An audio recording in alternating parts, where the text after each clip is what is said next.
Avis vascular centre మన దేశంలోనే the best varicose vein hospital.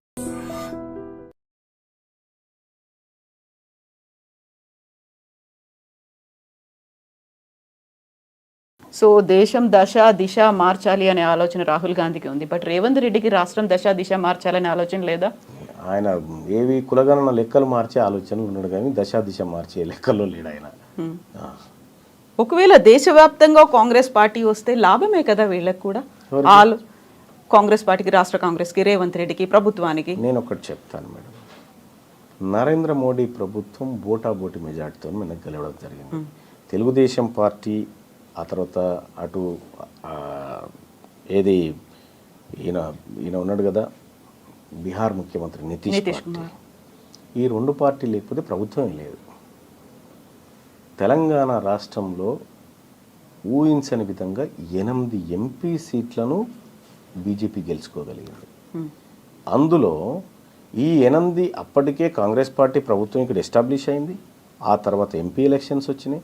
ఈ ఎంపీ ఎలక్షన్లో ఈ 8 సీట్లను గనక కాంగ్రెస్ పార్టీ కట్టడి చేయగలిగితే, ఇక్కడ రేవంత్ రెడ్డి గారు కట్టడి చేయగలిగితే ఇవాళ ప్రధానమంత్రి అక్కడ ఉండే పరిస్థితి లేకుండే నరేంద్ర మోడీ గారు. ఇవాళ మీరు సిట్టింగ్ ఎంపీగా ఉన్నటువంటి మల్కాజ్గిరి నియోజకవర్గం కాంగ్రెస్ ఓడిపోయింది. మీ సొంత నియోజకవర్గంగా ఉన్నటువంటి మహబూబ్ నగర్ పార్లమెంట్ను కాంగ్రెస్ ఓడిపోయి బీజేపీ గెలిచింది. మీరు ఇన్ఛార్జిగా ఉన్నటువంటి చేవెళ్ళ పార్లమెంట్ నియోజకవర్గంలో బీజేపీ గెలిచింది. అంటే ఇట్లా మీరు ముఖ్యమంత్రిగా ఉండి మీ స్థానాలని గెలిపించలేక భారతీయ జనతా పార్టీకి 8 సీట్లు ఇవ్వడం వల్ల ఇలా ఆయన ప్రధానమంత్రిగా ఉన్నాడు. మీరు కరెక్ట్గా పనిచేస్తే రాహుల్ గాంధీ గారే వచ్చేటోడు కదా. ఎజెండా ఉందా రేవంత్ రెడ్డికి పర్సనల్గా? ఉండొచ్చు, లేకుండా ఎట్లా ఉంటారు. ఇదే ఇవాళ ఇంకా అదే కాదు, కరీంనగర్ గ్రాడ్యుయేట్ ఎమ్మెల్సీ ఎన్నికలు జరుగుతూ ఉంటే రేవంత్ రెడ్డి గారు ఎవరైనా పోతే మన అభ్యర్థి అనుకుంటే, మా అభ్యర్థి మంచోడయా, చాలా ప్రజలకు సేవ చేస్తాడు, ఇతని వల్ల మంచి జరుగుతుంది, పట్టభద్రులకు మంచి జరుగుతుంది, మీ కష్ట సుఖాల్లో అండగా ఉంటాడు, నన్ను నమ్మండి, ఇతను కోటేయండి అని చెప్పాలి.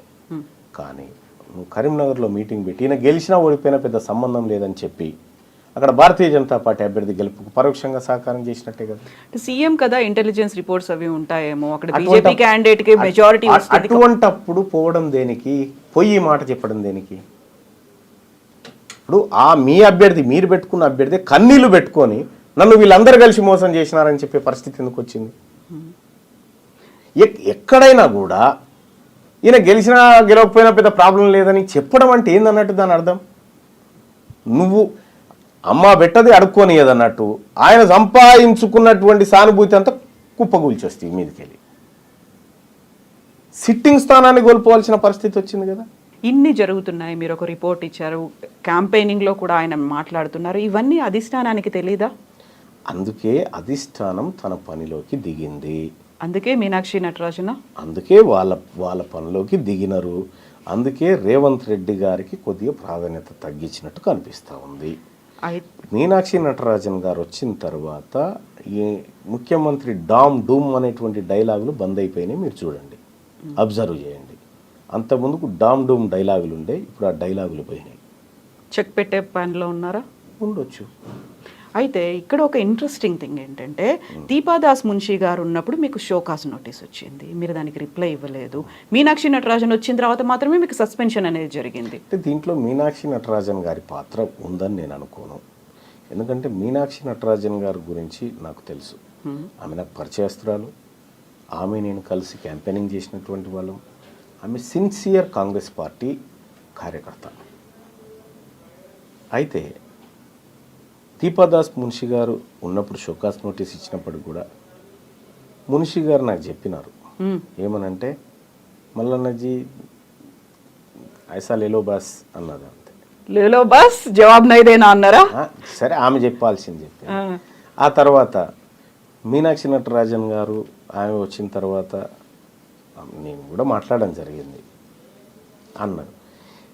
రేవంత్ రెడ్డి గారు కరీంనగర్ బహిరంగ సభకు హెలికాప్టర్లో పోతున్న సందర్భంలో కారు ఎక్కుతూ మహేష్ కుమార్ గౌడ్ గారిని, అన్న మీరు 2-3 రోజులలో సస్పెండ్ చేయాల్సిందే, నువ్వు ఏం చేస్తావో నాకు తెలియదు అనేటువంటి ఒత్తిడి తేవడం జరిగింది.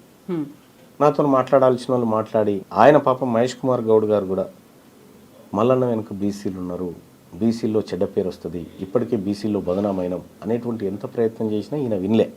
ఆయన కూడా బీసీ బిడ్డే కదా, ఈయన రేవంత్ రెడ్డి గారు వినలే. మహేష్ కుమార్ గౌడ్ బీసీ బిడ్డే కదా, కావాలని ఆయన ఆ పని చేశారా? ఆయన నేను చెప్తున్నాగా, మహేష్ కుమార్ గౌడ్ గారిది ఇంత కూడా మిస్టేక్ ఉన్నది దాంట్లో, ఆయనది ఉండదు. ఈయన కావాలని ఒత్తిడి చేసి చిన్నారెడ్డి గారితో చేయించిండు.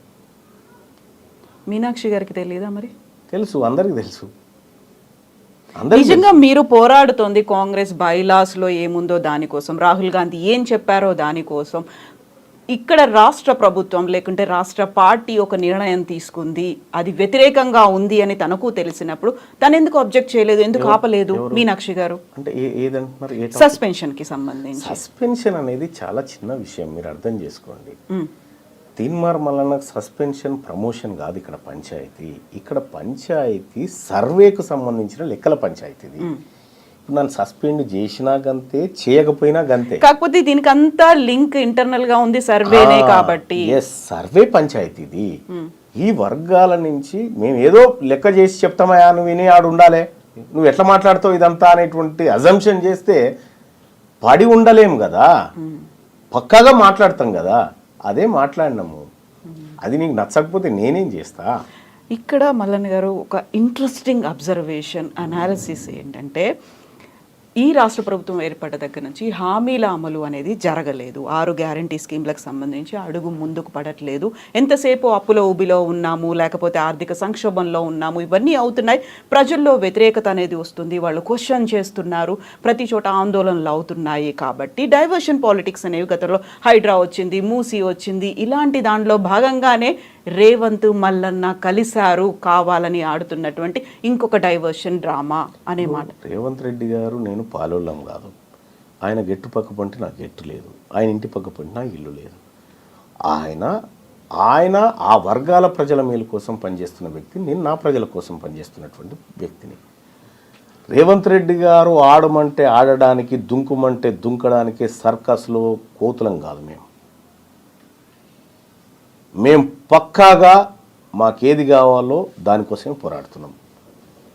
సో రాష్ట్ర ప్రభుత్వానికి వచ్చిన వ్యతిరేకతను డైవర్ట్ చేయడం కోసం ముఖ్యమంత్రి గారు ఏమైనా చేస్తే చేసుకుంటుండొచ్చు, కానీ మేము పక్కా మా లైన్లోనే ఉన్నాము.